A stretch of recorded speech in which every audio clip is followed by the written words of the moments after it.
बागेश्वर धाम वाले महाराज ने स्वीकार की चुनौती। अब क्या करेंगे धर्म को ढोंग कहने वाले? जिससे शक है रायपुर में आकर देख लें। भगवान राम की कथा, हनुमान जी की पूजा गलत है, धीरेन्द्र शास्त्री के खिलाफ हो रही है तगड़ी साजिश। क्या है पठान कनेक्शन? गरीब माँ ने दूध बेच कर पाला, पिता ने कथा सिखाई, महाराज ने सिद्धि पाई। हर बार सनातनियों से ही क्यों ली जाती है परीक्षा?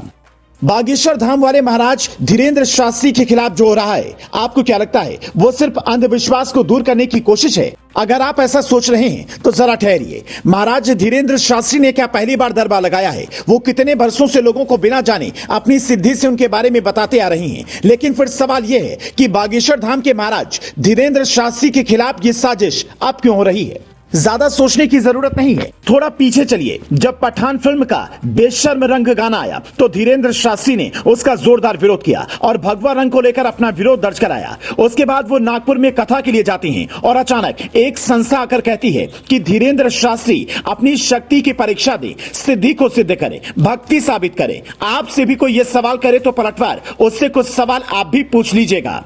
बागेश्वर धाम के महाराज धीरेन्द्र शास्त्री की परीक्षा लेने वाले ये कौन होते हैं? ये सवाल अभी क्यों उठाए जा रहे हैं? महाराज धीरेन्द्र शास्त्री उनके घर में आकर परीक्षा क्यों दें? आपको शक है तो उनके दरबार में जाकर सत्य जान लें। क्या ये साजिश धीरेन्द्र शास्त्री के खिलाफ है या सनातन धर्म के? क्या इन लोगों ने कभी किसी और धर्म के अंधविश्वास पर सवाल उठाए हैं? अगर नहीं तो वो सनातन धर्म के संतों से ये सवाल करने वाले श्याम मानो कौन होते हैं? फिर भी बाबा का बड़प्पन देखिए। उन्होंने कहा कि जिसे शक है वो 20 जनवरी और 21 जनवरी को रायपुर में आकर सत्य का ज्ञान पाले। महाराज धीरेन्द्र शास्त्री ने कहा कि घर वापसी अभियान की वजह से मिशनरी उनके पीछे पड़े हैं।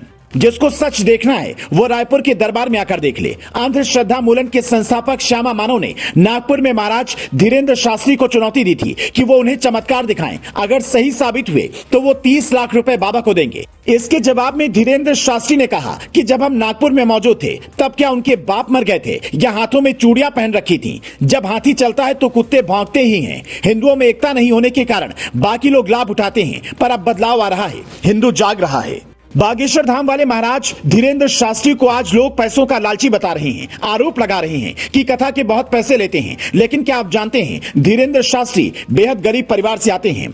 पंडित धीरेन्द्र शास्त्री की माता दूध बेचकर अपना परिवार चलाती थी। उनके पिता पुरोहित थे। बचपन से ही धीरेन्द्र शास्त्री कथा करने लगे थे और आसपास के इलाकों में ख्याति होने लगी थी। एक वक्त ऐसा आया कि महाराज धीरेन्द्र शास्त्री के चाचा आदि ने उनके पिता की पुरोहित गिरी को बांट लिया, जिसके बाद परिवार पर आर्थिक संकट आ गया। तब तक धीरेन्द्र शास्त्री अपने गाँव में कथा करने लगे थे और 2009 में पहली बार उन्होंने पास के गाँव में जाकर भागवत कथा की। उसके बाद काफी दिन बाद बागेश्वर धाम की स्थापना हुई। पंडित धीरेन्द्र शास्त्री ने अपने धार्मिक ज्ञान, शक्तियों और कथा की शैली से लोगों को जोड़ना शुरू किया तो भक्त जुड़ने लगे और आज की तारीख में उनके करोड़ों भक्त हैं। लेकिन कुछ लोग उनसे शक्तियों का प्रमाण मांग रहे हैं, भक्ति का सबूत मांग रहे हैं, सिद्धि को उनके सामने सिद्ध करने की चुनौती दे रहे हैं। गजब है। Bureau report, news flash.